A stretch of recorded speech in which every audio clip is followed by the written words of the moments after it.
గర్భాలయం 4వ భాగం.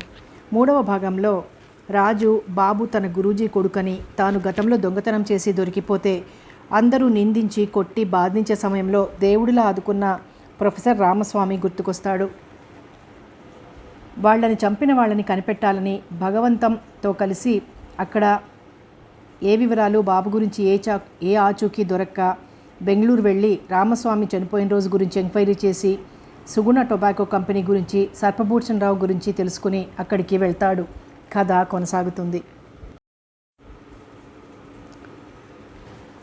బయటికి వచ్చాక రాజుకి ఏం చేయాలో ఎక్కడికి వెళ్ళాలో తెలియలేదు. బెంగళూరు అయితే వచ్చాడు, కానీ పెద్దగా ఉపయోగపడే సమాచారం ఏమీ దొరకలేదు. చిన్నానెత్తుకుని నెమ్మదిగా రోడ్డు మీద నడుస్తుంటే ఎదురుగా ఒక టెలిఫోన్ బూత్ కనిపించింది. అతడు వెంటనే లోపలికి వెళ్ళి ఇందాక జ్ఞాపకం పెట్టుకున్న లాయర్ నెంబర్లో కోడ్ కొట్టాడు. వెంటనే డిస్ప్లే స్క్రీన్ మీద రాయచూరు అని కనిపించింది. అంటే ఆ లాయర్ది రాయచూరు అన్నమాట. ఆయనకి ఫోన్ చేస్తే ఏదైనా సమాచారం తెలుస్తుందేమో అనుకున్నాడు. ఆ నెంబర్కి ఫోన్ చేశాడు. రింగ్ అవుతోంది. ఆతృతగా చూస్తున్నాడు. దాదాపు 10 రింగులు పూర్తయ్యాయి. ఎవరూ ఎత్తలేదు. ఒక అరగంట పాటు ట్రై చేశాడు. ఎవ్వరూ తీయలేదు. విసుగొచ్చి ఫోన్ బూత్లోంచి బయటకు వచ్చేశాడు. నెమ్మదిగా నడుస్తుంటే ఎదురుగా రాయచూరు వెళ్తున్న బస్సు కనిపించింది. మరో ఆలోచన లేకుండా అందులో ఎక్కేశాడు. రాయచూరులో దిగేసరికి దాదాపు సాయంత్రం 7 అయింది. బస్టాండ్లో దిగగానే పక్కనే ఉన్న టెలిఫోన్ బూత్కి వెళ్ళి డైరెక్టరీ తీసుకున్నాడు. లాయర్ ఫోన్ నంబర్ సహాయంతో అడ్రస్ కోసం వెతికాడు. 10 నిమిషాల్లో అతడికి అడ్రస్ దొరికింది. Garudachalam number 25 Victoria colony. అరగంటలో విక్టోరియా కాలనీ చేరుకున్నాడు. అది చాలా రిచ్ లొకాలిటీ. ఒక్కొక్క ఇల్లు చిన్న సైజు రాజభవనంలా ఉంది. ఒక్కొక్క ఇంటి దగ్గర ఆగి నెంబర్ చూసుకుంటూ ముందుకెళ్ళాడు. ఎడం చేతి వైపు 22 నెంబర్ ఇల్లు కనిపించింది. అంటే ఒక 3 ఇళ్ల అవతల ఉన్న ఇల్లన్నమాట. ఆనందంతో తలెత్తి చూశాడు. 3 ఇళ్ల అవతల ఇంటి ముందు షామియానా వేసి ఉంది. చాలామంది జనం గుమిగూడి ఉన్నారు. అతడు ఆశ్చర్యంతో గబగబా నడుచుకుంటూ అక్కడికి వెళ్ళాడు. గోడ మీద నంబర్ చూశాడు. 25 జి గరుడాచలం అడ్వకేట్ అనే బోర్డు వెళ్లాడుతోంది. సరిగ్గా ఆ ఇల్లే. ఇంటి ముందు జనాలతో పాటు 2 పోలీసులు కూడా ఉన్నారు. అది చూసి ఆశ్చర్యపోయాడు. జనమందరూ ఎవరి గోలలో వాళ్ళున్నారు. పోలీసులు ఒకళ్ళిద్దరితో సీరియస్గా మాట్లాడుతున్నారు. రాజు వెనకగా ఉన్న ఒక మనిషిని పక్కకు పిలిచి, ఏమైందండి? ఈ పోలీసులు అందరూ ఏమిటి ఆదుర్దాగా అడిగాడు. ఏమైంది అంటారేమిటండి? ఈరోజు ఉదయమే గరుడాచలం గారు చనిపోయారు కదా. అతడి నెత్తి మీద పిడుగు పడ్డట్లయింది. వాట్? గరుడాచలం గారు పోయారా? ఏమైంది? యాక్సిడెంట్ అయింది. వ్యాన్ గుద్దేసింది. ఆ మనిషి ఇంకా సమాధానం చెప్పడం ఇష్టం లేనట్టు మళ్ళీ గుంపులోకి వెళ్ళిపోయాడు. అతడికి ఆశ్చర్యంతో నోట మాట రాలేదు. ఇది నిజంగా యాక్సిడెంటేనా లేక హత్య? చిన్నా మీద హత్యా ప్రయత్నానికి దీనికి ఏమైనా సంబంధం ఉందా? పూజారిని చంపిన వాళ్లే ఈయన్ని చంపారా? లేక కొన్ని రోజుల గ్యాప్లో ఒకదానికొకటి సంబంధం లేకుండా జరిగిన వేరే సంఘటనలా? అతడు చాలాసేపు నించుండిపోయాడు. రాత్రి అయ్యేసరికి పోలీసులు, చుట్టుపక్కల జనాలు మెల్లిగా వెళ్ళిపోయారు. బంధువులంతా ఇంట్లోకి వెళ్ళి తలుపులేసుకున్నారు. గేటు దగ్గర వాచ్మెన్ ఒక్కడే ఉన్నాడు. అతడి మొహం విచారంగా ఉంది. రాజు వాడి దగ్గరికి వెళ్ళాడు. నీ పేరేమిటి? వాడు వెంటనే ఏడుపు అందుకున్నాడు. ఉదయం నుంచి ఎవరి హడావిడిలో వాళ్ళు ఉండడం వల్ల వీడి బాధను చెప్పుకోవడానికి ఎవ్వరూ దొరకలేదు. రాజు కనపడేసరికి వాడికి ఎక్కడలేని దుఃఖము పొంగుకొచ్చింది. 20 ఏళ్ల నుంచి ఇంట్లోనే పనిచేస్తున్నానయ్యా. అయ్యగారు నన్ను సొంత తమ్ముడి కన్నా బాగా చూసుకునేవారు. ఆ మహానుభావుడే పోయాక ఇంకా నేను బతికి మాత్రం ఉపయోగం ఏమిటి? రాజు వాడిని కాసేపు ఓదార్చి, అసలు ఇంతకీ ఈ యాక్సిడెంట్ ఎలా జరిగింది అని అడిగాడు. వాడు కళ్ళు తుడుచుకుని, రోజు ఉదయం 4 అయ్యగారు జాగింగ్కి వెళ్తారయ్యా. అదిగో ఆ పక్క వీధిలో చెట్టు కనిపిస్తోందే, ఆ పక్కనే ఉన్న రోడ్డు మీద 5 రౌండ్లు తిరుగుతారు. ఈరోజు కూడా అలాగే వెళ్ళారు. మళ్ళీ వెనక్కి రాలేదు. జాగింగ్కి వెళ్ళినప్పుడు ఏమైంది? ఇంకేముంది బాబయ్య, మాయిదార్ లారీ వచ్చి గుద్దేసింది. ఆ పక్కనే పడిపోయారు. 5ంటికి వెళ్ళిన వాళ్ళెవరో చూసి వెంటనే ఇంటికి తీసుకొచ్చారు. తల పగిలిపోవడం వల్ల అప్పటికే ప్రాణం పోయింది. అయ్యగారు మనకింక లేరు. వాడు మళ్ళీ ఏడ్చాడు. రాజు వాడిని ఓదారుస్తూ నెమ్మదిగా, నువ్వేమీ బాధపడకయ్యా, దేవుడి నిర్ణయం అలా ఉంటే మనం మాత్రం ఏం చేయగలం అంటూ అతడి భుజం తట్టి గేట్లోంచి మెల్లిగా బయటికి వచ్చాడు. వాడు వెనకాల నుంచి, దేవుడి నిర్ణయం కాదయ్యా, ఆ అమ్మ ఆగ్రహించింది, అందుకే బలైపోయాడు అన్నాడు. రాజు వెళ్ళిపోబోతున్న వాడల్లా ఆ మాటకి చటుక్కున వెనక్కి తిరిగి, అమ్మెవరు? ఆశ్చర్యంగా అడిగాడు. వాడు వెక్కుతూ, ఇంకెవరయ్యా? ఆ బనశంకరమ్మే. ఆవిడేం చేసింది మధ్యలో? వాడు కళ్ళు తుడుచుకుంటూ 10 రోజుల క్రితం బనశంకరి జాతరకి వెళ్ళారు బాబయ్య. జాతరకి ఎప్పుడెళ్ళినా అక్కడ 3 నిద్రలు చేయకుండా రారు. ఈసారి ఏదో అర్జెంట్ పనుందని రెండో రోజే వెనక్కి వచ్చేశారు. అప్పటికీ నేను చెప్తూనే ఉన్నాను, నా మాట వినిపించుకోలేదు. అందుకే ఇలా జరిగింది.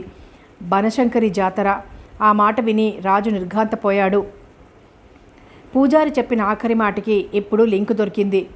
నల్ల కోటు. ఓ, నల్ల కోటు లాయర్ అన్నమాట. అయితే జాతరలో పిల్లాన్ని గుర్తుపట్టింది ఈయనే అయ్యుంటాడు. అతడు హంపి చేరేసరికి తెల్లారింది. దాదాపు 4 రోజుల తర్వాత మళ్ళీ హంపీలో అడుగుపెట్టాడు. అతన్ని చూడగానే మళ్ళీ మొహం వెలిగిపోయింది. వాళ్ళిద్దరికీ స్నేహం కుదిరాక అతన్ని చూడకుండా ఆమె అన్ని రోజులు ఉండటం అదే మొదటిసారి. సంతోషంతో రాజు చంకలోంచి చిన్నాన్ని తీసుకొని ముద్దులతో ముంచేసింది. రాజుతో పాటే నడుస్తూ, ఎన్నాళ్ళైంది మావా నిన్ను చూసి, ఏదోలా అనిపించింది. ఒక్క నిమిషం కూడా పానం ఆగలేదు. ఎట్టాగుండావు అని అడిగింది. రాజు నవ్వుతూ ఆప్యాయంగా ఆమె మొహంలోకి చూశాడు. తను లేనప్పుడు తన కోసం కలవరించిపోతూ ఎప్పుడు వస్తానా అని క్షణమొక యుగంగా ఎదురు చూసే ఆడది దొరికినప్పుడు ఏ మగవాడైనా పొంగిపోతాడు. నువ్వెలా ఉన్నావే? నీకు సేపంలా ఉండాను మావా. నేను లేనప్పుడు ఇక్కడ ఏమైనా జరిగాయా? ఏమీ లేదు మావా. ఇంతకీ వెళ్ళిన పని ఏమైంది? వివరాలు ఏమైనా తెలిసాయా? చాలా తెలిసాయి, కానీ అన్నింటికీ ఏదో ఒక లింక్ ఉంది. అది మాత్రం దొరకట్లేదు. పద, రూమ్కి వెళ్ళి మాట్లాడుకుందాం. మళ్ళీ సరేనని తలుపుతూ అతడితో కలిసి మాతంగ పర్వతం వైపు నడిచింది. హంపి బజార్కి వెనకాల మాతంగ పర్వతం దగ్గర కొండ మొదట్లో చిన్న ఇల్లుంది. దాని డాబా మీద ఉన్న చిన్న రూమ్లోనే రాజు ఉండేది. 10 నిమిషాల్లో వాళ్ళు రూమ్ దగ్గరికి చేరుకున్నారు.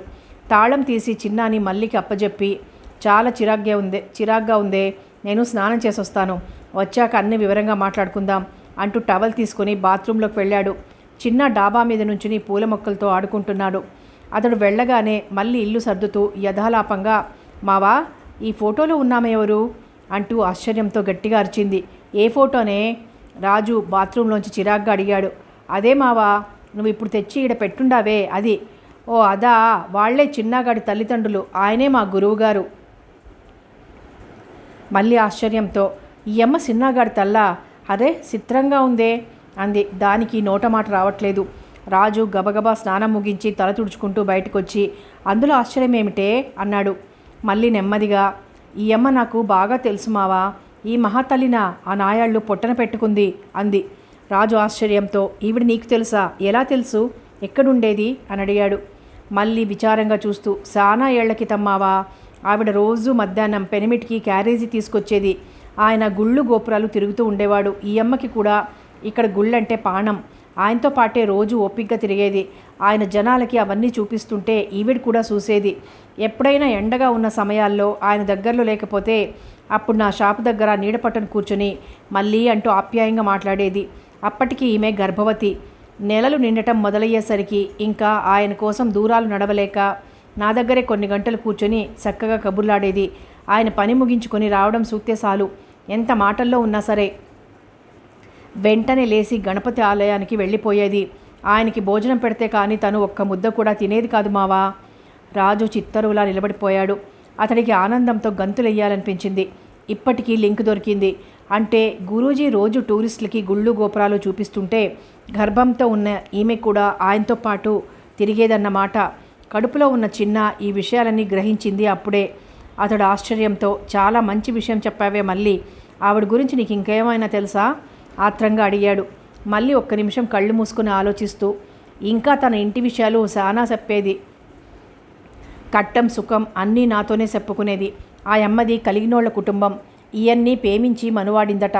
ఆ విషయం వాళ్ళ నాన్నకి ఇష్టం లేక ఆమె పెనిమిటిని కొట్టించినాడంట. అందుకని వాళ్ళిద్దరూ పారిపోయి ఈ ఊరు వచ్చేసినారని చెప్పేది మావా.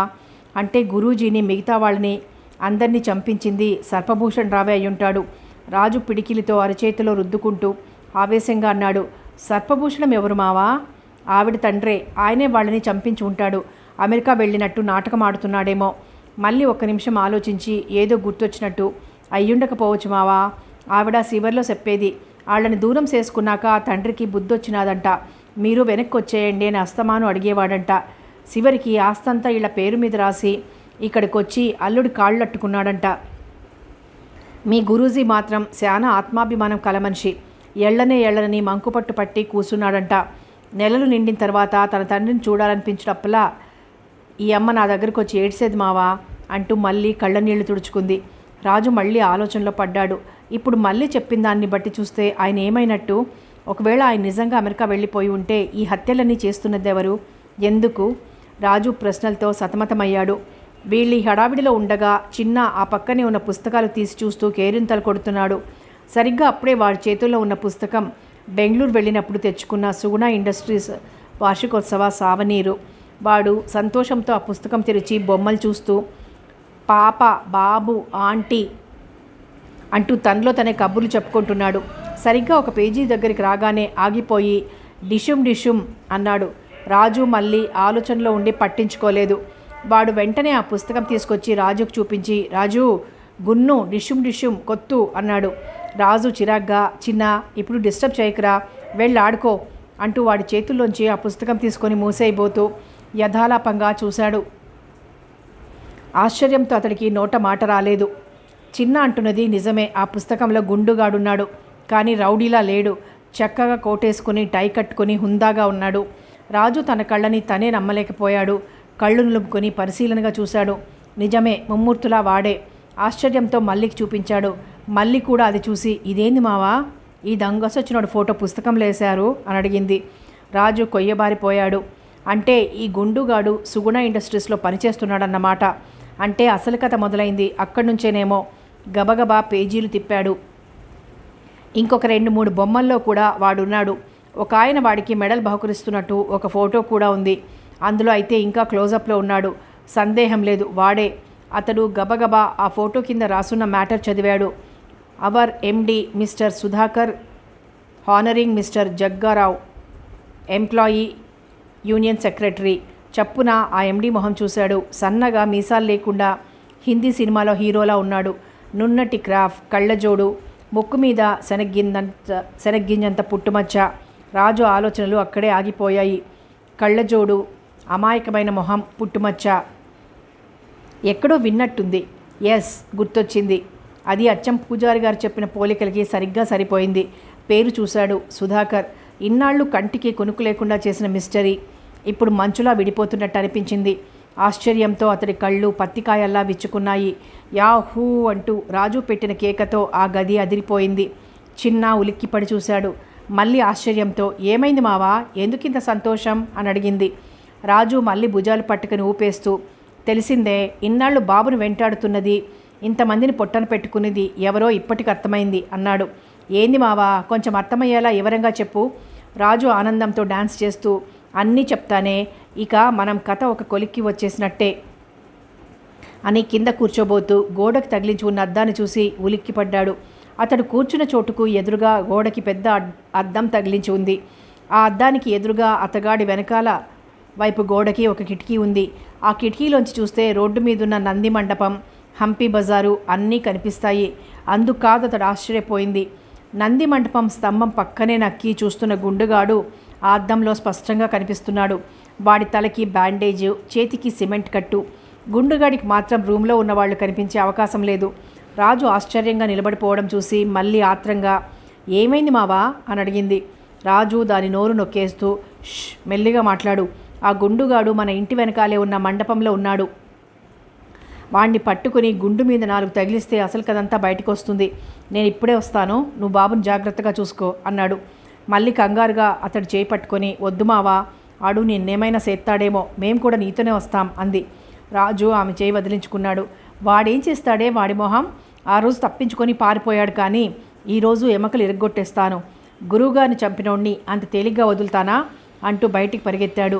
రూమ్కి వెనకవైపు తలుపు చప్పుడు చేయకుండా మెల్లగా తెరిచి బయటికి వెళ్ళబోతూ ఒక్కసారి ఆగి గుసగుసగా, నేను వెళ్ళడం తెలిస్తే ఆ నాయాలు పారిపోతాడు, అందుకని నేను వాడి దగ్గరికి వెళ్ళే వరకు నువ్వు ఇక్కడే నాతో మాట్లాడుతున్నట్టుగా గట్టిగా మాట్లాడుతూ ఉండు, మర్చిపోకు, పైకి మాత్రం లేవకు, వాడికి అనుమానం వస్తుంది అన్నాడు.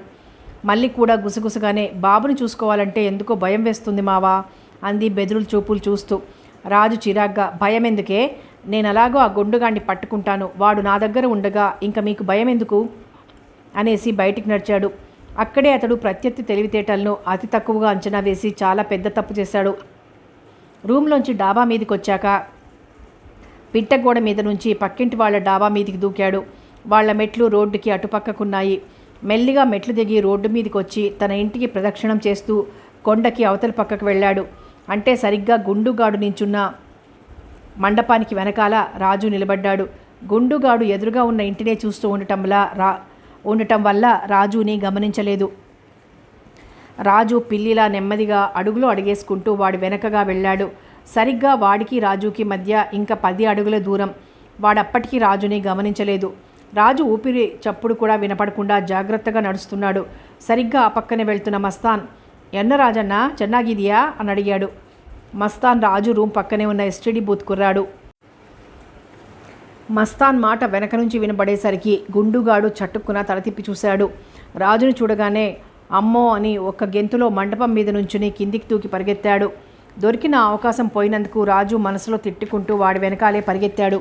రాజు చేతిలో చావు దెబ్బలు తిన్నప్పటి నుంచి వాడికి రాజంటే చచ్చేంత భయం పట్టుకుంది. ఎంత ఆయాసం వచ్చినా ఆగకుండా వెనక్కి తిరిగి చూడకుండా పరిగెడుతూనే ఉన్నాడు. రాజు కూడా ఏమాత్రం పట్టు విడవకుండా వాడిని తరుముతున్నాడు.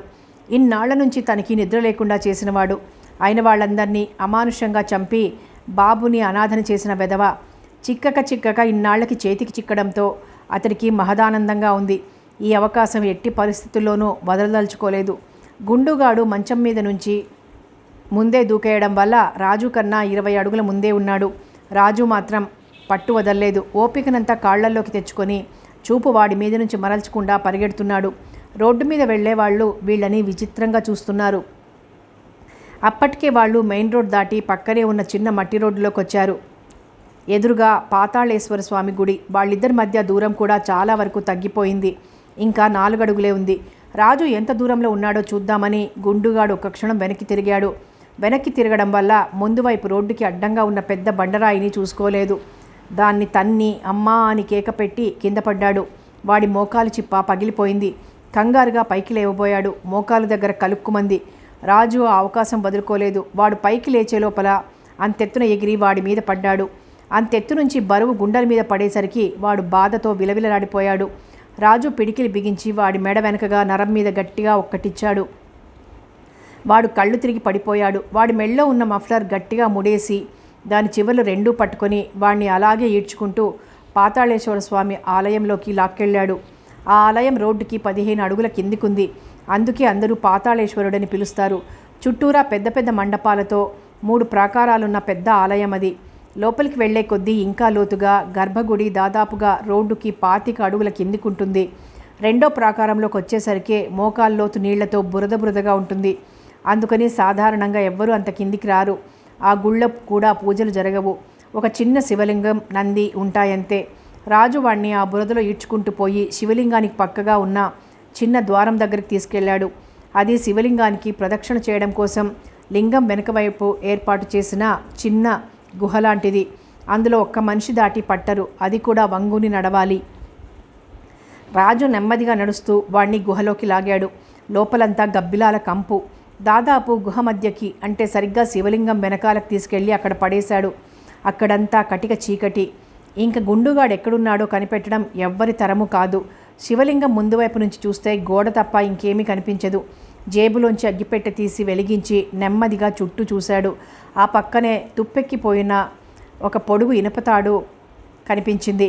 దాన్ని చేతిలోకి తీసుకున్నాడు. అప్పటికే గుండుగాడు నెమ్మదిగా కదులుతున్నాడు. ఆలస్యం చేయకుండా ఆ ఇనుపు తాడుతో వాడి కాళ్ళు గట్టిగా కట్టేశాడు. విరిగిన చేతులు 2 వెనక్కి తిప్పి బలంగా కొట్టాడు. ఇంకొక అగ్గిపుల్ల తీసి వెలిగించాడు. గుండుగాడు నెమ్మదిగా కళ్ళు తెరిచి చుట్టూ చూస్తున్నాడు. రాజు చప్పున తన జేబులో ఉన్న కర్చీఫ్ తీసి వాడి నోట్లో కుక్కాడు. వాడు గింజుకున్నాడు, కానీ లాభం లేదు. రాజు ఇంకొక అగ్గిపుల్ల వెలిగించాడు. వాడి పక్కనే ఉన్న రాయి మీద తాపిగా కూర్చుంటూ, ఇప్పుడు చెప్పరా నీ సంగతి అన్నాడు. గుండుగాడు చేతులు కాళ్ళు గింజుకున్నాడు. కోపంతో రాజుని గుడ్లురిమి చూశాడు. రాజు కసిగా, అలా చూసావంటే ఆ గుడ్లు పీకేస్తా. పిల్లాడిని ఎందుకు చంపాలనుకున్నావో, నిన్నెవరు పంపించారో నాకు వివరంగా చెప్పు అన్నాడు. రాజు చేతిలో వెలుగుతున్న సిగరెట్ని చటుక్కున వాడి గుండు మీద పెట్టాడు. వాడు బాధతో విలవిల్లాడిపోయాడు. కానీ అరుద్దామంటే నోట్లో గుడ్డలు కుక్కి ఉన్నాయి. రాజు వాడి వైపు చూస్తూ, మర్యాదగా చెప్పకపోయావో చిత్రహింసలు పెడతాను, జాగ్రత్త అంటూ వాడి నోట్లో కుక్కిన గుడ్డలు మెల్లిగా బయటికి తీశాడు. అంతే, వాడు దిక్కులు పిక్కటిల్లేలా గట్టిగా అరిచాడు.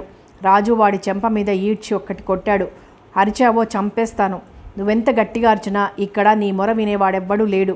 మర్యాదగా నాకు కావాల్సిందంతా చెప్పావా నువ్వు బతికిపోతావు, లేకపోతే ఇక్కడే చేస్తావు, జాగ్రత్త. వాడు కోపంగా చూస్తూ, నేను కట్లూడ తీసుకుని వచ్చానంటే నీ అంతు చూస్తాను బే అన్నాడు.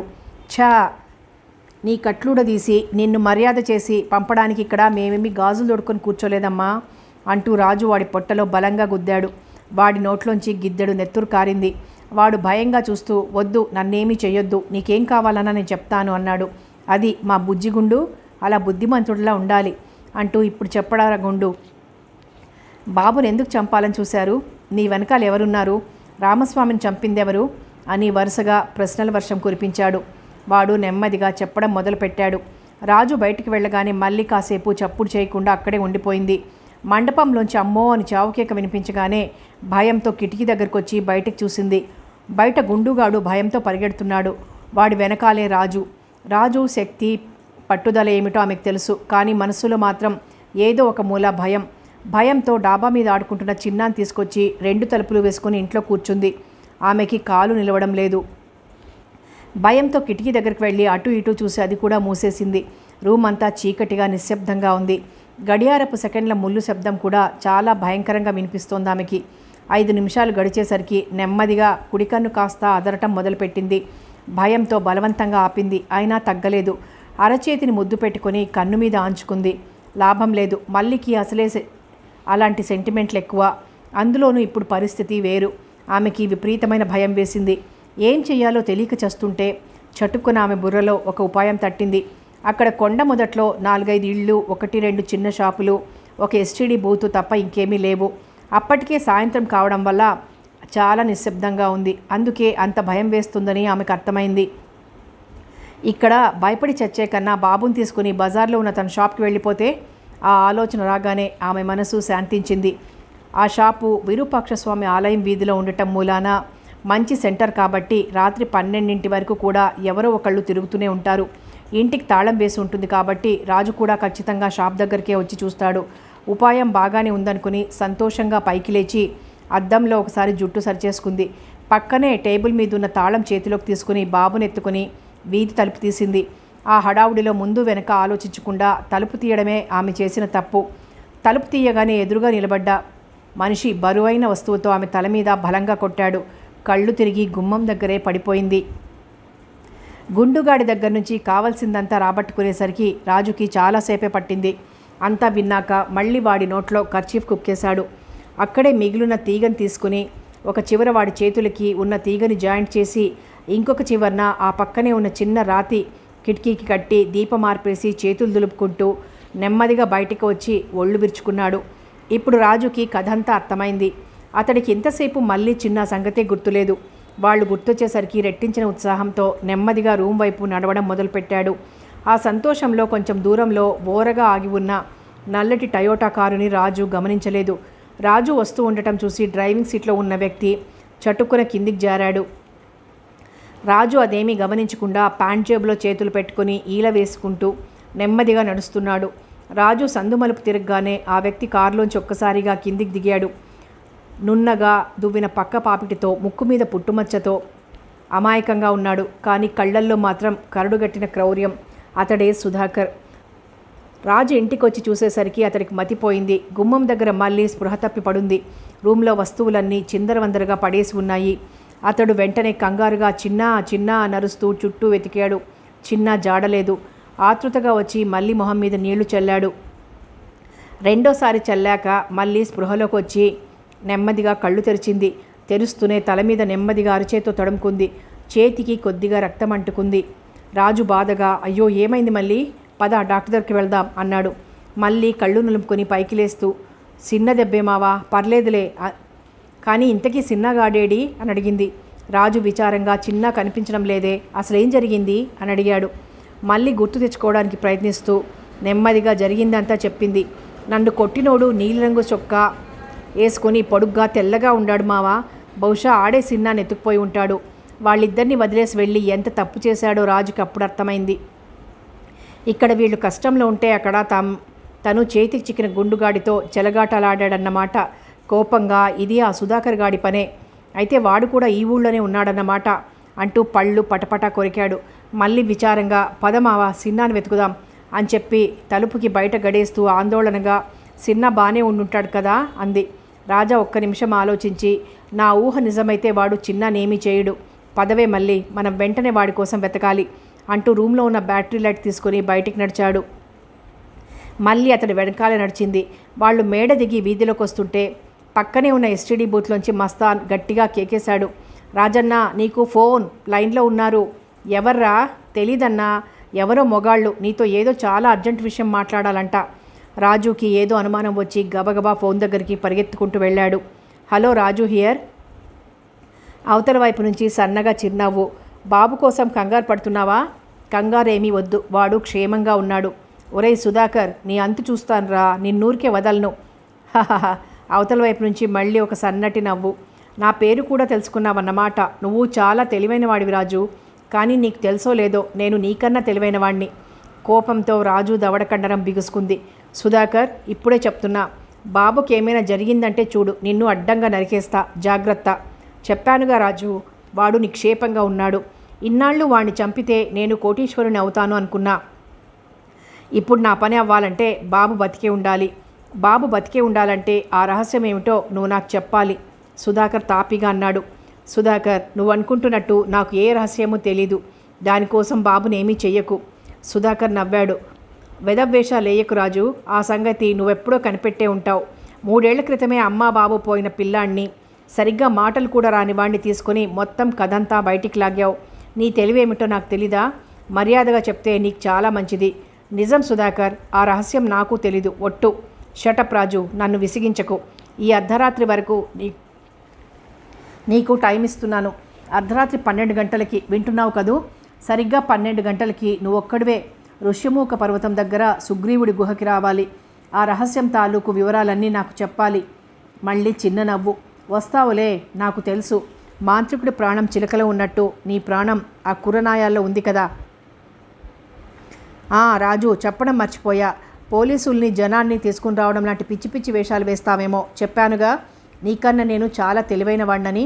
ఆ కుర్రబెదవని తీసుకెళ్ళి ఒక చోట దాచాను. ఎలాంటి చోటంటే ఆ దేవుడు కూడా ఊహించలేని చోట. ఒకవేళ నువ్వు పోలీసుల్ని తెచ్చినా, పిచ్చి పిచ్చి తెలివితేటలు ఉపయోగించినా వాడెక్కడున్నాడో నీకు చెప్పను. వాడు అక్కడే తిండి నీళ్లు లేక, ఎండకి ఎండుతూ, వానకి తడుస్తూ చిత్రహింస అనుభవించి తీరుతాడు. గుర్తుంచుకో. రాజు పిడికిలి రిసీవర్ మీద బిగుసుకుంది. వాణ్ణి నువ్వు హంపిలో దాచుంటే ఎక్కడున్నా నేను వెతికి పట్టుకోగలను సుధాకర్. నీ సామర్థ్యం నాకు తెలుసు రాజు, అందుకేగా అలాంటి ప్లేస్లో దాచింది. అది తెలుసుకోవడం నీ వల్ల కాదు.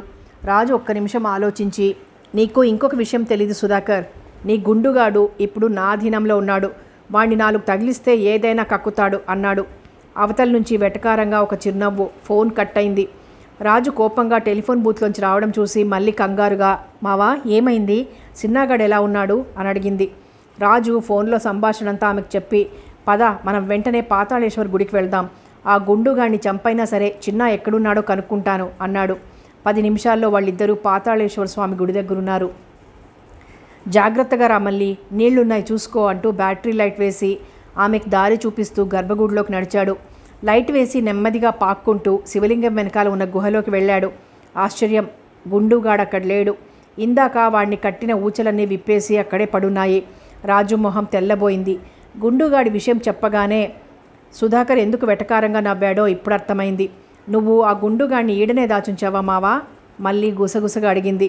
ఆ సుధాకర్ గాడు ఇంత తెలివైన వాడనుకోలేదే. చిన్నాని వెతకడం కష్టమేమో అన్నాడు నిరాశగా. మళ్ళీ అతడి మొహంలో నిరాశ గమనించి, నువ్వే బేజారైపోతే ఎట్టా మావా?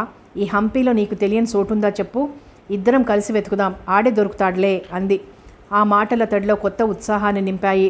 టైం చూశాడు. అప్పటికే రాత్రి 10 అయింది. సుధాకర్ పెట్టిన గడువుకి ఇంకా 2 గంటలే టైం ఉంది. సుగ్రీవుడు కంటకు వెళ్ళడానికి ఎంత లేదన్నా అరగంట పడుతుంది. అంటే ఇక మిగిలింది గంటన్నరే. ఒక్క నిమిషం కూడా వేస్ట్ చేయకుండా వాళ్ళిద్దరూ ఆ క్షణమే వెతకడం మొదలుపెట్టారు.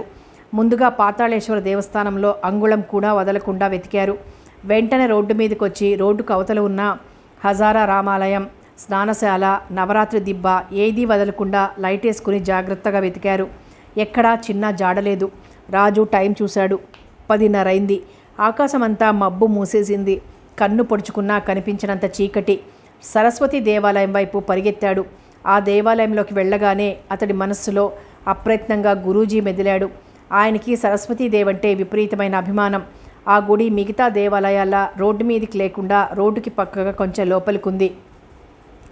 అక్కడికి వెళ్ళాలంటే పొదలు పిచ్చి మొక్కలు దాటుకుంటూ వెళ్ళాలి. అందుకే సాధారణంగా ఎవరు వెళ్ళరు. ఆయన అస్తమాను అంటూ ఉండేవాడు, ఇక్కడి శిల్పకళ చూడు రాజు, ఎంత అద్భుతంగా ఉందో. ప్రభుత్వం కొంచెం దృష్టి పెడితే ఈ గుడి హంపీలోకెల్లా గొప్పదవుతుంది, బోలెడు మంది చూస్తారు అని.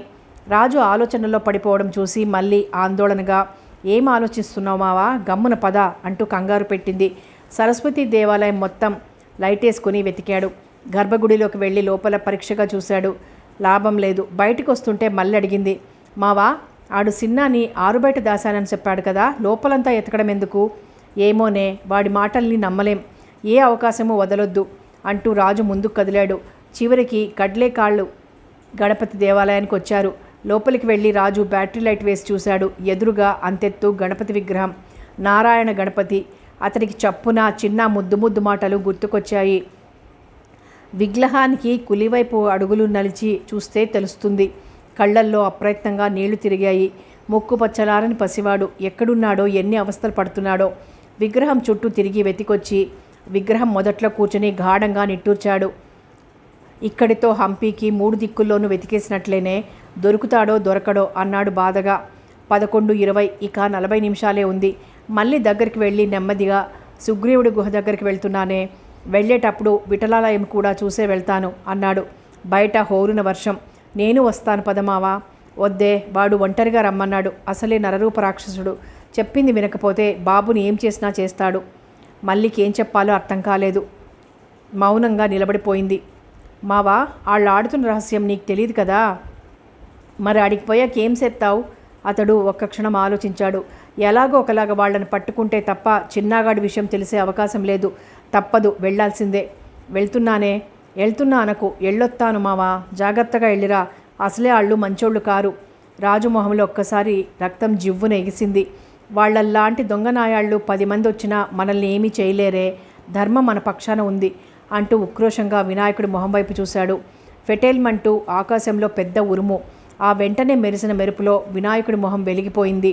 గాలికి గుడిగంట మెల్లగా మోగింది.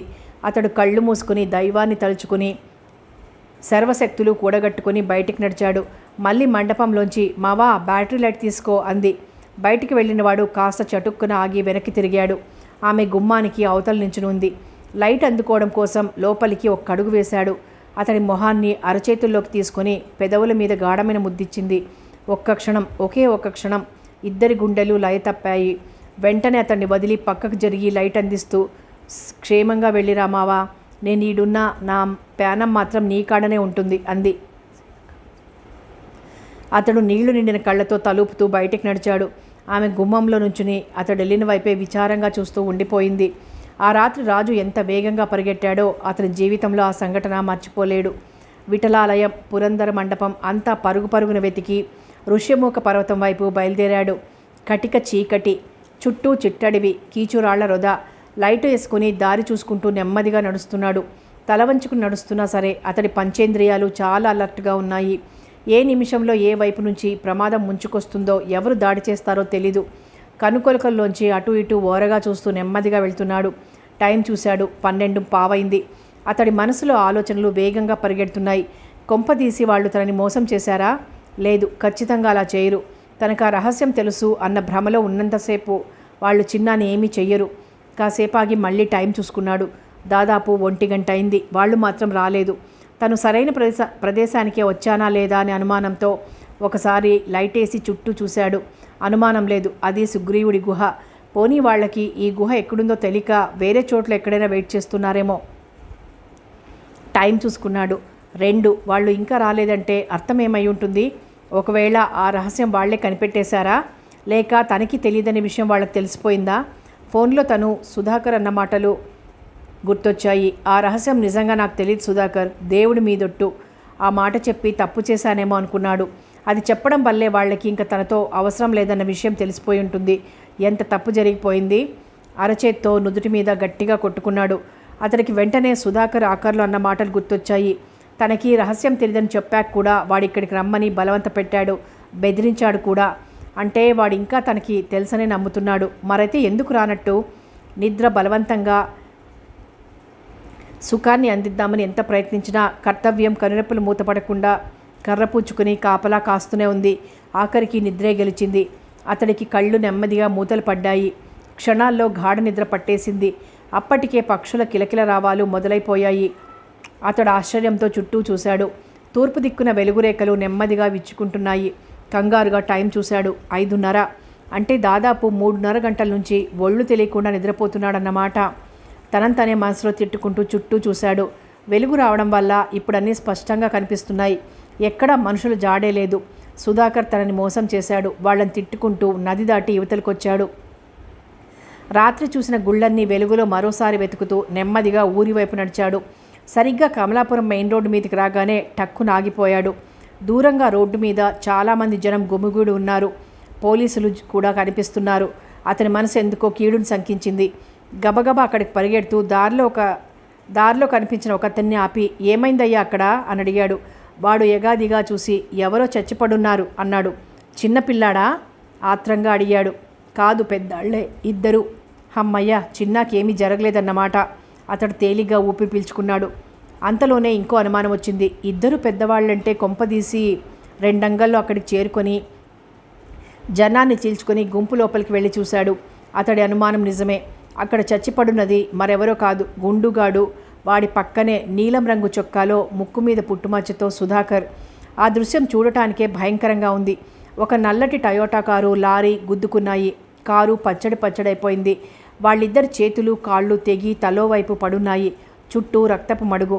సుధాకర్ శవం చుట్టూ నేల మీద గుర్తులు చూస్తేనే తెలుస్తుంది మృత్యువుతో అతను ఎంత భయంకరంగా పోరాడాడో. ఒక చిన్న పిల్లాడి తల్లిదండ్రుల్ని నిర్దాక్షిణ్యంగా యాక్సిడెంట్ చేయించి చంపించినవాడు. అనాథకి ఆశ్రయం ఇచ్చిన పాపానికి పూజారిని అమానుషంగా లారీతో గుద్దించినవాడు. తన డ్యూటీ తను చేసిన తప్పుకి లాయర్ని పొట్టన పెట్టుకున్నవాడు. వీటికి శిక్ష సరైందే. ఇది ఫ్రాయిడ్ సిద్ధాంతం కాదు, Newton 3rd law. For every action there is an equal and opposite reaction. కర్మ సిద్ధాంతం. పోలీసులు ఏదో సీరియస్గా మాట్లాడుకుంటున్నారు. అతడు ఆ గుంపులోంచి నెమ్మదిగా బయటకు వచ్చేయబోతుంటే అప్పుడు జ్ఞాపకం వచ్చింది. మరి చిన్న ఏమైనట్టు? చిన్న ఎక్కడున్నాడో తెలిసిన్నది ఈ లోకంలో ఒక్కడికే. ఆ ఒక్కడు ఇప్పుడు ఈ లోకంలోనే లేడు. పోనీ చిన్న కనిపించట్లేదని పోలీస్ కంప్లైంట్ ఇస్తేనో? కానిస్టేబుల్ దగ్గరికి వెళ్ళబోయాడు. కానీ అతడికి చప్పున మళ్ళీ గుర్తుకొచ్చింది. ఒకవేళ ఈ పాటికే మల్లికి దొరికుంటే అప్పుడు అనవసరంగా చిన్నాని తన చేతులతో తనే గొడవలోకి లాగినట్టవుతుంది. ఇంకా ఆలోచించకుండా ఊళ్ళోకి నడిచాడు. వెళ్తూ గణపతి దేవాలయం దగ్గర చూశాడు. మళ్ళీ కనిపించలేదు. క్షణం కూడా ఆలస్యం చేయకుండా విరూపాక్ష దేవాలయం దగ్గరికి బయలుదేరాడు. దారిలో మళ్ళీ షాప్ దగ్గర చూశాడు. అక్కడ కూడా లేదు. ఎదురుగా దేవాలయం, పెద్ద గోపురం. దాని కింద గుమ్మంలో మళ్ళీ దిగాలుగా కూర్చుని ఉంది. రాజును చూడగానే ఆతృతగా లేచింది. సిన్నాగాడి విషయం తెలిసిందా మావా? రాజు నిరాశగా జరిగిందంతా చెప్పాడు. మళ్ళీ పోలీస్ కంప్లైంట్ ఇద్దామేంటే? మళ్ళీ ఒక్క క్షణం ఆలోచించింది. సుధాకర్ గాడు హంపీలోనే చచ్చాడంటే సిన్నాను కూడా ఖచ్చితంగా ఈ ఊళ్ళోనే ఎక్కడో దాచుంటాడు. ఓ పంచేద్దాం మావా. రాత్రైతే సీకట్లో సరిగ్గా ఎతుకులాడలేకపోయాం, కానీ ఇప్పుడు ఎలుగొచ్చింది కదా, ఈరోజు మధ్యాహ్నం వరకు ఎతుకుదాం. దొరక్కపోతే అప్పుడు పోలీసుల కాడికి వెళ్దాం. రాజుకు అదేదో బాగానే ఉందనిపించింది. నిన్న చీకట్లో వెతకడానికి ఈరోజు వెలుగులో వెతకడానికి చాలా తేడా ఉంది. టైం చూశాడు. ఉదయం 8 అయింది. సర్లేవే, సరిగ్గా 12 వరకు వెతుకుదాం. నువ్వో మూల నేనో మూల చూద్దాం పద అన్నాడు. మళ్ళీ సరేనని తలుపి అక్కడి నుంచి కదిలింది. సరిగ్గా రాజు గుళ్ళోకి వెళ్ళబోతుంటే అప్పుడే ఒక అమ్మాయి అబ్బాయి వచ్చారు. రాజు వాళ్ళిద్దరికేసి తేరిపారా చూశాడు. ఎప్పుడూ చూసిన మొహాలు కాదు. వాళ్ళిద్దరికీ దాదాపు 22 ఏళ్లుంటాయి. ఆ అమ్మాయి జీన్స్ ప్యాంటు టీషర్ట్ వేసుకుని ఉంది. ఆ కుర్రాడు బర్మడా వేసుకుని మెళ్ళో ఫారిన్ బైనాకులర్స్ వేళ్లాడుతోంది. రాజు అంటే మీరేనా? ఆ అమ్మాయి తమిళంలో అడిగింది. అవును నేనే. మీరు గైడింగ్ బాగా చేస్తారని బస్టాండ్లో ఎవరో చెప్పారు, అందుకే మిమ్మల్ని వెతుక్కుంటూ వచ్చాం. రాజు చిరాగ్గా, నాకు కుదరదు, నేను చాలా అర్జెంట్ పని మీద వెళ్ళాలి. ఆ అమ్మాయి నిస్సహాయంగా చూసింది. మేమిద్దరము ఆర్కియాలజీ స్టూడెంట్స్, చెన్నై నుంచి వచ్చాం. మళ్ళీ ఈరోజు సాయంత్రం వెళ్ళిపోవాలి. హంపి చూడాలని ఎప్పటినుంచో అనుకుంటున్నా. ఇప్పటికి అవకాశం దొరికింది. మీకు తెలుసున్నంత బాగా ఇక్కడి విషయాలు ఇంకెవరికీ తెలియవని మాకు బస్టాండ్లో చాలామంది చెప్పారు. దయచేసి చూపించరు. సారీ, నాకు కుదరదు అని రాజు విసురుగా చెప్పి వెళ్ళబోతుంటే అతడి మనసులో చప్పున రామస్వామి మాటలు గుర్తుకొచ్చాయి. నువ్వే పరిస్థితిలో ఉన్నా సరే ఎవరైనా గైడ్ కావాలని వస్తే మాత్రం కాదనకు. ఇది నీకు బాగా తెలుసున్న ఊరే, కానీ వాళ్ళకి కాదుగా. ఎంతో ఆశతో చూద్దామని వస్తారు. ఏ ఒక్క విశేషం చూడలేకపోయినా మళ్ళీ వాళ్ళకి హంపి వచ్చే అవకాశం ఎప్పటికీ కలుగుతుందో ఏమో. వెళ్ళిపోబోతున్న వాడు కాస్త వెనక్కి తిరిగి వచ్చాడు. సర్లేండి, మీరంతగా అడుగుతున్నారు కనుక ఈ ఒక్క గుళ్ళో ఉన్న విశేషాలు మాత్రం మీకు త్వరగా చూపించి నా దారిన నేను పోతాను. వాళ్ళ మొహాలు ఆనందంతో వెళ్ళిపోయాయి. వాళ్ళకి గోపురం గురించి వివరించి సరాసరి గోపురం నీడ తిరిగేసే పడే గదిలోకి తీసుకెళ్ళాడు. ఏ మూలకు వెళ్తున్నా సరే అతడి కళ్ళు మాత్రం చిన్నా కోసం అన్ని వైపులా వెతుకుతూనే ఉన్నాయి. సూర్యుడు చక్కగా ప్రకాశిస్తూ ఉండటం వల్ల ఆ రోజు నీడ చాలా క్లియర్గా పడుతోంది. ప్రతి అంతస్తు క్లియర్గా కనిపిస్తోంది. ఆ అమ్మాయి ఆశ్చర్యంతో my God, how is it possible అంది. ఆ అబ్బాయి నవ్వుతూ బుద్ధు, ఆ మాత్రం కూడా తెలీదా, పిన్హోల్ కెమెరా అన్నాడు. రాజుకు వెంటనే చిన్న గుర్తుకొచ్చాడు. అప్రయత్నంగా కళ్ళమ్మట నీళ్లు తిరిగాయి. ఎక్కడున్నావురా, ఎన్ని కష్టాలు పడుతున్నావో మనసులో అనుకున్నాడు. వాళ్ళిద్దరూ ఆ రూమంతా తృప్తిగా చూసి బయటికి నడిచారు. రాజు కూడా బయటికి రాబోతూ యథాలాపంగా ఆ నీడ వైపు చూశాడు. ఆ నీడలో ఏదో అసహజత్వం కనిపించింది. అతడి కళ్ళు దాన్ని వెంటనే పసిగట్టాయి. ఆశ్చర్యంతో ఒక్కడుగు వెనక్కి వేసి ఆతృతగా కళ్ళు నిలుపుకొని చూశాడు. గోపురంలో 6వ అంతస్తు దగ్గర ఉన్న గుమ్మంలో ఏదో వస్తువు నీడ తిరిగేసి పడుతోంది. ఏదో పక్షి అయి ఉంటుందని పరీక్షగా చూశాడు. కాదు, ఏదో కదులుతోంది. పొడుగ్గా గుమ్మానికి అడ్డుగా ఏదో వేలాడుతున్నట్టు. అతడు ఒక్క గంతులో ఆ గదిలోంచి బయటికి వచ్చి గోపురం కేసి చూశాడు. ఇందాకటి వరకు నీడ, ఇప్పుడు నిజమైన గోపురం. సరిగ్గా 6వ అంతస్తు దగ్గర ఎర్ర రంగులో ఏదో కదులుతోంది. కళ్ళు మూసుకొని ఒక్క నిమిషం ఆలోచించాడు. నిజమే, ఆ ముందు రోజు చిన్న వేసుకున్నది ఎరుపు రంగు బట్టలే. అంతే. ఒక్క క్షణం కూడా ఆలస్యం చేయకుండా ఆ అమ్మాయి మెడలోంచి బైనాకులర్స్ లాక్కుని బాగా జూమ్ చేసి అందులోంచి గోపురం వైపు చూశాడు. చిన్న అక్కడ బంధించబడి ఉన్నాడు. చేతులు రెండు చెరోవైపు విగ్రహాల కేసి కట్టేసి ఉన్నాయి. గింజుకుంటున్నాడు. నోటి చుట్టూ కట్టిన నీలం క్లాత్ కూడా క్లియర్గా కనిపిస్తోంది. దొరికాడోచ్. రాజు పెట్టిన కేకకి పక్కనే మండపంలో ఉన్న పావురాలన్నీ ఒక్కసారి పైకెగిరాయి. అతడు సంతోషంతో బైనాకులర్స్ వాళ్ళ చేతికిచ్చేసి, మీ మేలు ఈ జన్మకు మర్చిపోలేను, మీరు ఇక్కడే ఉండండి, 10 నిమిషాల్లో వచ్చి మీకు ఈ గుడంతా చూపిస్తాను, ఫ్రీగా చూపిస్తాను అని వెళ్ళబోతూ ఒక్క నిమిషం ఆగి ఆ అమ్మాయిని నీ పేరేమిటి అని అడిగాడు. ఆ అమ్మాయి నవ్వుతూ నా పేరు సుగుణ అంది. రాజు గోపురం దగ్గరికి పరిగెత్తపోతుంటే ఆ అబ్బాయి చిరునవ్వుతో నా పేరు స్వామి, రామస్వామి అన్నాడు. పరిగెత్తబోతున్నవాడు కాస్త ఆ పేర్లు చెవిన పడేసరికి అప్రయత్నంగా వెనక్కి తిరిగి చూశాడు. వాళ్ళిద్దరూ అక్కడ లేరు. డాక్టర్ బాబు, వీడికేం పర్లేదంటారా? మళ్ళీ ఆందోళనగా మొహం పెట్టి అడిగింది. చిన్న ఆ పక్కనే ఉన్న బెడ్ మీద మగతలో ఉన్నాడు. డాక్టర్ తలెత్తి చూశాడు. ఏం పర్లేదమ్మా, రాత్రంతా చెల్లో ఉండటం వల్ల కొంచెం నరాలు బిగుసుకున్నాయంతే. వర్షంలో తడవటం వల్ల కొద్దిగా జ్వరం కూడా వచ్చింది. సాయంత్రం వరకు ఇక్కడే ఉంచండి, కొంచెం తగ్గగానే మీరు తీసుకెళ్ళిపోవచ్చు. 2 రోజులు ఇంటి దగ్గర రెస్ట్ తీసుకుంటే సరిపోతుంది.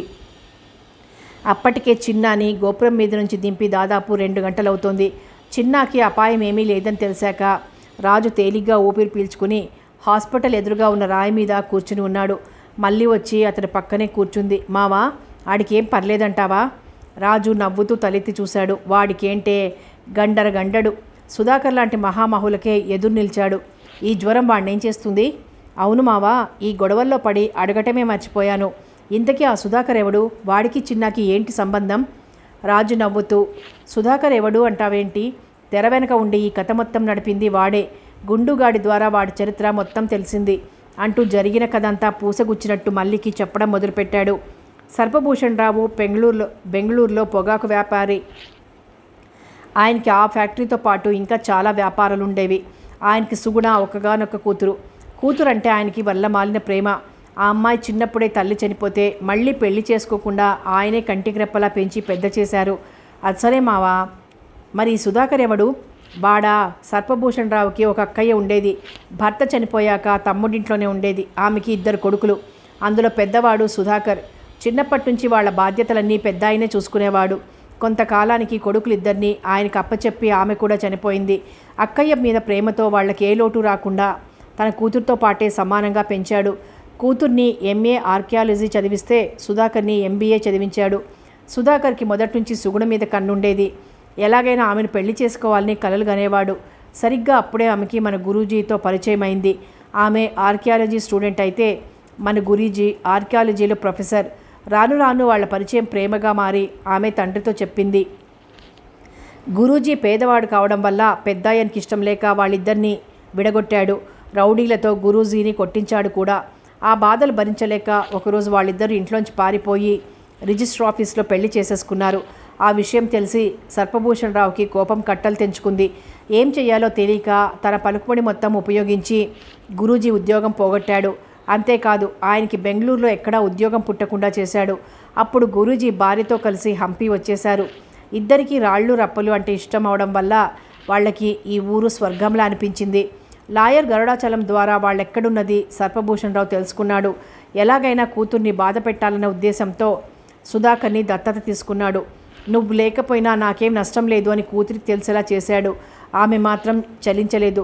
స్వతహాగా సుధాకర్ మంచివాడే, కానీ అనుకోకుండా అంతటి ఆస్తికి వారసుడయ్యేసరికి వాడిలో దురాశ మొదలైంది. అన్ని రకాల అలవాట్లు చేసుకుని డబ్బు కోసం పెద్దాయన్ని వేధించడం మొదలుపెట్టాడు. ఆయన మొదట్లో కొంచెం అలసిచ్చినా రాను రాను వాడి ప్రవర్తన చూసి విసిగిపోయి వాడికి డబ్బు ఇవ్వడం మానేశాడు. దాంతో వాడికి పెద్దాయన మీద కక్ష పెరిగిపోయింది. సరిగ్గా అదే టైంలో కంపెనీలో వర్కర్స్ యూనియన్ లీడర్ జగ్గారావు వాడి కంటపడ్డాడు. మళ్ళీ ఆశ్చర్యంగా, ఈడెవడు మళ్ళీ కొత్తగా అంది. రాజు నవ్వుతూ, ఇంకెవడు, మన గుండుగాడు. వాడు పావలా కోసం ప్రాణాలు తీసే వెదవన్న విషయం సుధాకర్కి తెలిసింది. తనకి అడ్డుగా ఉన్న పెద్దాయన్ని చంపేస్తే ఆస్తికే తనే వారసుడినవుతాను కదా అని ఆలోచించాడు. 1-2 సార్లు ప్రయత్నించాడు కూడా, కానీ ఏదో ఆటంకం వల్ల అది కుదరలేదు. ఆ విషయం చివరికి పెద్దాయన కనిపెట్టాడు. కూతురు వెలువేమిటో అప్పటికీ ఆయనకు తెలిసింది. వెంటనే తన పేరు మీద ఉన్న ఆస్తంతా కూతురు అల్లుడు పేర్ల మీద రాసేసి వాళ్ళ తదనంతరం వాళ్ళకి పుట్టే బిడ్డలకు చెందాలని రాసి ఆ కాగితాలు లాయర్ చేత వాళ్ళకు పంపించారు.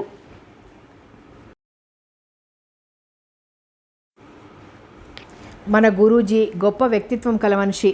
ఆస్తి తనకు అక్కర్లేదని, అభిమానాలే ముఖ్యమని చెప్పి దాన్ని తిరస్కరించారు. ఆ పేపర్లు మాత్రం లాయర్ దగ్గరే ఉండిపోయాయి. అప్పటికే మన సుగుణమ్మ కడుపుతో ఉంది. విషయం తెలుసుకున్న సుధాకర్ పెద్దాయనతో పాటు సుగుణమ్మని గురూజీని కూడా చంపడానికి పథకం వేశాడు. ఆ విషయం పెద్దాయనకి తెలిసింది. సుధాకర్ని దత్తత తీసుకుని చేసిన తప్పేంటో అర్థమైంది. తను ప్రేమగా ఇచ్చిన ఆస్తి తన కూతురికి అల్లుడికి ఎప్పటికైనా ప్రాణాలకి ప్రమాదమని తెలిసి మూడో కంటికి తెలియకుండా ఆస్తులన్నీ చాలా వరకు అమ్మేసి వాటిని ఏదో రూపంలోకి మార్చేసి ఎక్కడో జాగ్రత్త పెట్టేశాడు. ఆ రహస్యం చెప్పడానికే గురూజీని ఒక చోటుకు రమ్మని రహస్యంగా ఉత్తరం రాశాడు. ఆ రోజు రాత్రి గురూజీ అక్కడికి వెళ్ళినప్పుడు ఆయన ఏం చెప్పారో ఎవ్వరికీ తెలీదు. ఆయన్ని గురూజీ కలుసుకున్నారని గ్యారంటీ ఏంది మావా? గురూజీకి ఆ రహస్యం తెలిసి ఉండొచ్చని కూడా ఎలా చెప్పగలవు? మళ్ళీ ఉత్సాహంగా అడిగింది. రాజు ఒక్క నిమిషం ఆలోచించి గురూజీ జేబులో ఉన్న విజిటింగ్ కార్డు ద్వారా అల్లుడు తనను కలుసుకోవడానికి వచ్చినప్పుడు తన ఫోన్ నెంబర్ ఇవ్వటానికో మరి దేనికో పెద్దాయన అది ఇచ్చుంటాడు.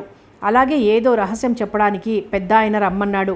కలిసి వస్తుంటే గురూజీకి ప్రమాదం జరిగింది అంటే ఈ మధ్యలో పెద్దాయన ఖచ్చితంగా ఏదో చెప్పే ఉంటాడు కదా. కలిసి వస్తుంటేనే ప్రమాదం జరిగిందని గ్యారంటీ ఏంటి? వెళ్ళేటప్పుడే జరిగి ఉండొచ్చుగా. రాజు నవ్వుతూ, వెళ్ళేటప్పుడు జరిగి ఉంటే గురూజీ రాకపోవడం వల్ల అనుమానంతో పెద్దాయన ఆరా తీసుండేవాడు. యాక్సిడెంట్ సంగతి తెలిసి ఉండేది. మరి అలా జరగలేదు కదా. సర్లే, అసలు విషయానికి వద్దాం. ఈ కథ అంతా తెలియని సుధాకర్ ఆస్తి ఇంకా వాళ్ల పేరు మీదే ఉందనుకొని వాళ్ళని వెంటాడుతూనే ఉన్నాడు. సరిగ్గా పెద్దాయన్ని కలిసి వస్తుంటే గురూజీ మీద దాడి చేసి కత్తితో పొడిచాడు. ఆయన కొన ఊపిరితో ఇంటికొచ్చి భార్యను తీసుకుని బయటికి పారిపోయాడు. అప్పటికే ఆమె నిండు గర్భిణి. అప్పుడే బహుశా ఆయన ఆ రహస్యాన్ని ఆమెకు చెప్పుంటాడు. ఆ విషయం ఆవిడికి తెలుసని నువ్వెలా ఊహించావు? ఆవిడ చెవిలో ఏదో రహస్యం చెప్పబోయిందని పూజారు చెప్పారుగా. దానివల్ల సర్లే, మిగతా కథ చెప్పని. గురూజీని భార్యని తరుముతున్న గుండుగాడు వాళ్ళిద్దరినీ వ్యాన్తో గుద్దేశాడు. ఆ యాక్సిడెంట్లో గురూజీ అక్కడే చనిపోయారు. కానీ ఆవిడ మాత్రం ఎగిరి పక్కకు పడి దొర్లుకుంటూ రోడ్డుకు కిందగా ఉన్న ఆంజనేయ స్వామి గుళ్ళో పడింది. అక్కడే మన చిన్నాని ప్రసవించింది. గుండుగాడు ఆ చుట్టుపక్కల వెతికాడు. కానీ అప్పటికే హైవే మీద జనం పోగవడం వల్ల అక్కడి నుంచి పారిపోయి వచ్చేశాడు. చంపి ఎక్కడో పడేశానని సుధాకర్తో అబద్ధం చెప్పాడు. కానీ మనస్సులో అనుమానం పీకడం వల్ల ఆ తర్వాత రోజు ఉదయమే వెళ్ళి ఆ చుట్టుపక్కలంతా తెగ వెతికాడు. కానీ అప్పటికే పూజారి ఆమెని పాతి పెట్టేయడం వల్ల వాడికి ఆమె జాడ తెలియలేదు. పత్రాల కోసం గురూజీ ఇల్లంతా వెతికాడు. కానీ ఏమీ దొరకలేదు. మావా, చిత్రం కాకపోతే పెద్దాయన ఆస్తులు అమ్మినప్పుడు సుధాకర్ సచ్చినోడికి తెలియలేదా? రాజు మెచ్చుకోలుగా ఆమె వైపు చూశాడు. మంచి అనుమానమే వచ్చిందే నీకు. పెద్దాయన చాలా తెలివైనవాడు. ఆయనకి లెక్క పెట్టుకోలేనంత ఆస్తి ఉంది. అందులో సుధాకర్ కన్ను ముఖ్యంగా ఫ్యాక్టరీ మీద ఇల్లు మీద ఉండేది. వాడికి అనుమానం రాకుండా అలాంటివి కొన్ని వదిలేసి మిగతావన్నీ అమ్మేశాడు. ఇన్ని సంవత్సరాలు సుధాకర్ ఫ్యాక్టరీ మీద వచ్చే రాబడిని అనుభవించాడు. మిగతావన్నీ ఓ 10 ఏళ్లాగి మెల్లిగా స్వాధీనం చేసుకుందామని వాడి ఆలోచన. అందువల్లనే పెద్ద ఆయన మిగతా ఆస్తులు అమ్మేసిన సంగతి వాడికి తెలియలేదు. ఈలోపు లాయర్ చిన్నాని జాతరలో చూశాడు. పూజారి గారు చనిపోయే ముందు నల్లకో అని చెప్పి నల్ల కోటేసుకున్న లాయర్ గురించి చెప్పాడు. అదేని మావా, జాతరకు వెళ్ళినోడు మామూలు బట్టల్లో వెళ్లకుండా నల్ల కోటేసుకుని వెళ్ళాడంటావా? అది పెద్ద విషయం కాదే. బనశంకరి జాతర గురించి నీకు తెలుసు కదా. అక్కడికి ఏ వృత్తి వాళ్ళు వెళ్ళినా వాళ్ళ వృత్తికి సంబంధించి పట్టుకునే వెళ్తూ ఉంటారు. మన రైతులు నాగళ్లతోనూ, డాక్టర్లు స్టెతస్కోపులతోనూ వచ్చి పూజలు చేయడం నువ్వు చూడలేదా? లాయర్ కూడా అలాంటి సెంటిమెంట్తోనే నల్ల కోటేసుకుని వెళ్ళుంటాడు. అక్కడ చిన్నాని చూసి సర్పభూషణ్ రావుకి ఫోన్ చేశాడు. ఆ వివరాలు విని ఆస్తికి వారసుడు బతికే ఉన్నాడన్న కోపంతో సుధాకర్ రగిలిపోయాడు. అందుకే చిన్నాని చంపుదామని చూశాడు. అందుకని ఇక నా వెంట పడ్డాడు. అది కథ. మరి పెద్దాయన ఏమైనట్టు మావా? ఏమోనే, ఆ విషయం ఆ గుండుగాడికి కూడా తెలీదు. బహుశా సుధాకరే ఆయన్ని చంపేసి అమెరికా వెళ్ళినట్లు నాటకమాడుంటాడు. కుర్రాడు బతికే ఉన్నాడని తెలిసాక సుధాకర్కి గుండుగాడి మీద నమ్మకం తగ్గింది.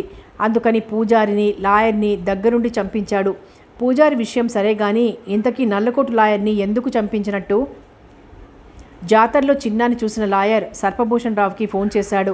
ఆ ఫోన్ ఎత్తిన సుధాకర్ ఆయన అమెరికా వెళ్ళాడని చెప్పి తనే వివరాలు కనుక్కొని పూజారి వెంటబడ్డాడు. సర్పభూషణ్ రావు గురించి సరైన సమాచారం అందకపోయేసరికి లాయర్ ఆరా తీయడం మొదలుపెట్టాడు. ఆస్తి వారసుడి వివరాలు బయట పెట్టేస్తాడేమోనన్న భయంతో సుధాకర్ ఆయన్ని కూడా చంపేశాడు. అది సరే మావా, మరి చిన్నగాడి పెద్ద పెద్ద మాటలు అవి అదంతా ఏంటి? ఓ, ఆ విషయం నీకు చెప్పలేదు కదూ అంటూ డాక్టర్ భగవంతం దగ్గర జరిగిందంతా ఆమెకు చెప్పాడు. ఇంకొక విషయం అడగటం మర్చిపోయాను మామోయ్. రాజు చిరాగ్గా, అబ్బా ఎన్ని సందేహాలే నీకు, తీర్చలేక చస్తున్నా అన్నాడు. మళ్ళీ విచారంగా, ఈ రోజు నుంచి నేను ఆడితోనే కూర్చుని ఆడు మాట్లాడిన మాటలన్నీ గమనిస్తాను మావా, ఎక్కడో అక్కడ దొరుకుతుందిలే అంది. రాజు నవ్వుకుంటూ, సర్లేనే, వాడికి ఎలా ఉందో ఏమో చూసొద్దాం పద అంటూ పైకి లేచాడు. సాయంత్రం అయ్యేసరికి చిన్నాకి జ్వరం తగ్గింది. రాజా వాడిని మళ్ళీని తీసుకుని తన రూమ్కి వెళ్ళాడు. రాజా మళ్ళీతో టీవీ చూద్దామన్నాడు. మళ్ళీ ఒక్క నిమిషం ఆలోచించి, మావా టీవీ అంటే గుర్తొచ్చింది. ఆ రోజు పెద్ద ఆయన, అదే మావా శర్మగోరు, ఆయనకు సీడీ ఇచ్చుండారు కదా, అది కూడా ఇందులో వస్తుందా అని అడిగింది. అన్నీ వస్తాయి, కానీ ఆ సీడీ ఎక్కడ పెట్టాలో మర్చిపోయానే, ఇప్పుడు ఇల్లంతా వెతకాలి, ఓపిక లేదు అన్నాడు. మళ్ళీ ఉత్సాహంగా, నువ్వేమీ ఎతకక్కర్లేదు మావా, అది నాకాడే ఉండేది, సిటికెలో తెత్తానుండు, ఈ లోపల ఇదంతా రెడీ చేయి అంటూ చిన్నాని రూమ్లో పడుకోబెట్టి రివ్వున బయటికి పరిగెత్తింది. రాజు నవ్వుకుంటూ ప్లేయర్ని టీవీకి కనెక్ట్ చేయడం మొదలుపెట్టాడు. 5 నిమిషాల్లో ఆ పని పూర్తయింది. ఈలోపు మళ్ళీ సీడీ 2 పొట్లాలు తీసుకొచ్చి, మావా వేడివేడి బిర్యానీ తెచ్చిన, ఇది లాగిస్తూ టీవీ చూస్తుంటే ఉంటుంది, అబ్బా మాటల్లో చెప్పలేం, స్వర్గమే అంటూ గబగబా మంచినీళ్ళు తీసుకొచ్చి బిర్యానీ ప్యాకెట్లు తీసింది.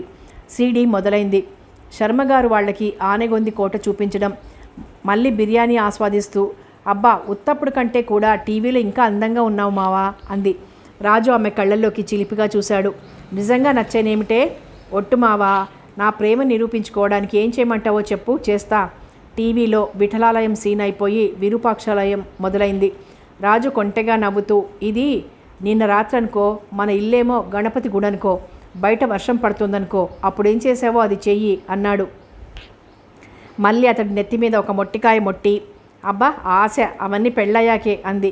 టీవీలో త్రికూటాచలం సీన్ మొదలైంది. రాజు భక్త తుకారాం సినిమా ప్రశ్న అడగడం, ఎవ్వరూ చెప్పలేకపోవడం, చిన్న భక్త తుకారాం అనడం. మళ్ళీ ఆశ్చర్యంతో, వాడు చెప్పింది కరెక్టేనా మావా అంది. కరెక్టేనే, హాడిగేలా తెలిసింది మావా? ఆ విషయాలన్నీ గురూజీ అస్తమానం చెప్పేవారే, నేను ఆయన దగ్గరే కదా నేర్చుకున్నాను ఇవన్నీ. ఎప్పుడైనా సుగుణమ్మకు చెప్పినప్పుడు పొట్టలోంచే వీడు వినుంటాడేమో. ఈలోపు శర్మగారి సూట్ కేస్ తాళాలు పోవడం, వీడియోలో మనుషులెవ్వరూ కనిపించడం లేదు. నేల మీదకి ఫోకస్ చేసి ఉంది. అదేని మావా, మొహాలు తీయకుండా నేల మీద బండలు చూపిస్తున్నారు? ఆ రోజు ఆయన తాళం పోయిందే, ఆ వెతుక్కునే హడావిడిలో కెమెరా ఆఫ్ చేయడం మర్చిపోయి ఉంటారు. కెమెరా మెడలో వేళ్లాడటం వల్ల నేల మీద రాళ్ళు కూడా రికార్డ్ అయ్యాయి, అంతే. మళ్ళీ దొరికాయా? మళ్ళీ ఆత్రంగా అడిగింది. నోరు మూసుకుని చూడవే, నీకే తెలుస్తుందిగా. తాళం ఎక్కడ పెట్టారండి? శర్మగారి భార్య గొంతు. జేబులోనే పెట్టుకున్నానే, ఆయన ఏదో అంటున్నాడు. మళ్ళీ ఏదో అనబోతుంటే రాజు చటుక్కున ఆమె నోరు మూసేసి టీవీ వైపు ఆశ్చర్యంగా చూడటం మొదలుపెట్టాడు. మళ్ళీ విడిపించుకొని, ఏంది మావా, ఏమైంది? రాజు ఆశ్చర్యంతో, టీవీలో చిన్నగాడు ఏదో అన్నాడే, మళ్ళీ ఏదో పెద్ద మాట, నీ మాటల్లో అది వినిపించలేదు అంటూ రివైండ్ చేశాడు. ఈసారి మళ్ళీ కూడా కళ్ళార్పకుండా చూడటం మొదలుపెట్టింది. సీడీ నెమ్మదిగా నడుస్తోంది. తాళం ఎక్కడ పెట్టారండి? శర్మగారి భార్య. వెంటనే చిన్న ఏదో పెద్ద మాటన్నాడు. ఈసారి కూడా స్పష్టంగా వినిపించలేదు. రాజు మళ్ళీ రివైండ్ చేసి ఈసారి టీవీ స్పీకర్ దగ్గర చెవి ఆంచి విన్నాడు. తాళం ఎక్కడ పెట్టారండి? చలచ్చతి గులి గల్బా. మళ్ళీ రివైండ్ చేశాడు. ఈసారి ఇంకా జాగ్రత్తగా విన్నాడు. చలచ్చతి గులి గల్బాలయంలో ఎలంవైపు మూలో స్తంభం కింద. ఈసారి స్పష్టంగా వినిపించింది. హంపి మొత్తం తెలుసున్నవాడేమో, అదేమిటో అర్థం చేసుకోవడానికి అతడికి 6 నిమిషం కన్నా ఎక్కువసేపు పట్టలేదు. సరస్వతి గుడి గర్భాలయంలో ఎడంవైపు 3వ స్తంభం కింద. అతడు నిశ్చేష్టుడయ్యాడు. మళ్ళీ అయోమయంగా, ఏంటి మావ ఇది అని అడిగింది. రాజు తలుపుల దగ్గరకేసొచ్చి, నీ కళ నెరవేరబోతోంది మళ్ళీ. నా అనుమానం నిజమైతే వీడు చెప్తోంది ఆ నిధి గురించే. తాళం ఎక్కడ పెట్టారండి అనేది దానికి ట్రిగర్ వాక్యం. నేను ఇప్పుడే వస్తాను అంటూ చేయి కడుక్కొని పైకి లేచి బ్యాటరీ లైట్ తీసుకున్నాడు. మళ్ళీ కంగారుగా, నేను కూడా వస్తాను ఉండు మావా అంటూ చిన్నానెత్తుకుంది. ఇద్దరు రూమ్కి తాళం వేసి వీధిలోకి వచ్చి నెమ్మదిగా నడవడం మొదలుపెట్టారు.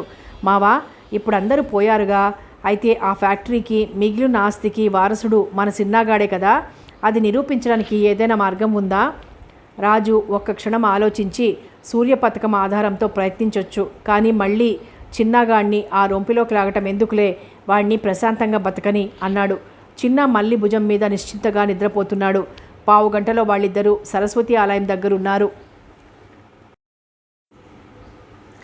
రాజు గబగబా గర్భాలయంలోకి పరిగెత్తాడు. మళ్ళీ అతడి వెనకాలే వచ్చింది. ఎడమవైపు 3వ స్తంభం సరిగ్గా లెక్కపెట్టి దాని మొదట్లో కూర్చున్నాడు. దాని కింద తడిమి చూశాడు. ఏమీ ఖాళీ లేదు, నేలకి అతికించి ఉంది. లైట్ వేసి చూశాడు. స్తంభం నేలలో నాటుకుని ఉంది. అతడికి అర్థం కాలేదు. ఇక్కడేమీ లేదే. మళ్ళీ చెవిలో గుసగుసగా అన్నాడు. మళ్ళీ నెమ్మదిగా, చూడు మావా, ఏదో ఉండే ఉంటుంది అంది. చిన్న చెప్పిన మాటలు సాధారణంగా తప్పవు, అది అతడికి తెలుసు. లైట్ వేసుకొని నెమ్మదిగా స్తంభం చుట్టూ పరిశీలనగా చూశాడు. ఆ స్తంభం గోడకి 2 అంగుళాల దూరంలో ఉంది. గోడవైపు మూలలో ఒక చిన్న శిల్పం ఉంది. ఒక అమ్మాయి డ్యాన్స్ చేస్తున్న శిల్పం. మూలలో ఉండటం వల్ల సాధారణంగా అది ఎవ్వరికీ కనిపించే అవకాశం లేదు. అది అతడి దృష్టిని ఆకర్షించింది. లైట్ వేసుకుని దాన్ని పరిశీలనగా చూశాడు. సాధారణంగా హంపీలో శిల్పాలన్నీ ఒకే రాతి మీద చెక్కినవి, కానీ దీని విషయంలో మాత్రం ఏదో తేడా. మొహం శరీరానికి అతికించినట్టుగా వేరేగా ఉంది. అతడు ఆశ్చర్యంతో దాని తల మీద చేయి పెట్టాడు. అతడి బరువుకి ఆ తల నెమ్మదిగా కిందికి ఒత్తుకుంది. చిన్నగా చప్పుడు చేస్తూ స్తంభం మొదట్లో ఒక అర తెరుచుకుంది. అతడు అద్దరిపడి ఒక అడుగు వెనక్కి వేశాడు. కిందకి వంగుని ఆశ్చర్యంగా తొంగి చూశాడు. అందులో ఏదో కవర్ ఉంది. జాగ్రత్తగా దాన్ని బయటికి తీశాడు. చిన్న ప్లాస్టిక్ కవర్, కొంచెం పాతబడి ఉంది. మళ్ళీ బ్యాటరీ లైట్ ఫోకస్ చేసి పట్టుకుంది. నెమ్మదిగా ఓపెన్ చేశాడు. లోపల ఒక తాళం, చిన్న తెల్ల కాగితం. ఆత్రంగా తెరిచి చదివాడు. అల్లుడు, నీకు అమ్మాయికి చేసిన అన్యాయం దీంతో తీర్చాలని కాదు, కానీ నా ఆస్తి చేరవలసిన చోటుకు చేరితే అదొక తృప్తి, అంతే.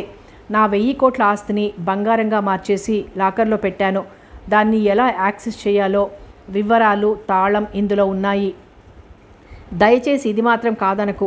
సుధాకర్ విషయంలో కొంచెం అప్రమత్తంగా ఉండండి. వాడు కనిపించేంత అమాయకుడు కాడు. ప్రేమతో సర్పభూషణ్ రావు. రాజుకి నోట మాట రాలేదు. కొయ్యబారిపోయాడు. మళ్ళీ పరిస్థితి కూడా దాదాపు అంతే. ఇద్దరూ మామూలు స్థితికి రావడానికి దాదాపు 15 గంట పట్టింది. రాజు ఆ కవర్ జేబులో వేసుకుని ఆరా యథాతథంగా మూసేసి బయటికొచ్చాడు. గోడ మీద నర్మగర్భంగా నవ్వుతూ ధ్యాన సరస్వతి విగ్రహం. మళ్ళీ బాబుని తీసుకుని అతడి పక్కనే నడుస్తూ, ఇంత బంగారాన్ని మనం ఏం చేసుకుంటాం మావా అంది ఆశ్చర్యంతో. మనది కాని డబ్బు మనకెందుకే? గురూజీ పేరుతో ప్రతి ఊర్లోనూ ఒక అనాథ శరణాలయం పెడదాం. నాలాంటి అనాథలు పెడమార్గం పట్టకుండా చూద్దాం. మళ్ళీ అతడి కళ్ళల్లోకి ప్రేమగా చూస్తూ, నీది కానిది ఏదైనా ఆశపడవు కదా, అందుకే నువ్వు నాకు నచ్చుతావు మావా అంటూ అతడి చెంప మీద చిన్న ముద్దు పెట్టింది. రాజు నవ్వుతూ, ఆశించకపోవడం ఏమీ లేదులే, అందులోంచి 2 కాసులు బంగారం తీసుకుంటానుగా అన్నాడు. ఎందుకు మావా? మళ్ళీ ఆశ్చర్యంతో అడిగింది. మన పెళ్ళికి నీకు తాళిబొట్టు చేయించాలి కదే అంటూ మల్లిని ప్రేమగా హత్తుకున్నాడు. మళ్ళీ అతడి కౌగిట్లో ఒదిగిపోయింది. సమాప్తం. గర్భాలయం నవల సమాప్తం. మరో మంచి నవలతో మళ్ళీ కలుద్దాం. మీ శ్రీ.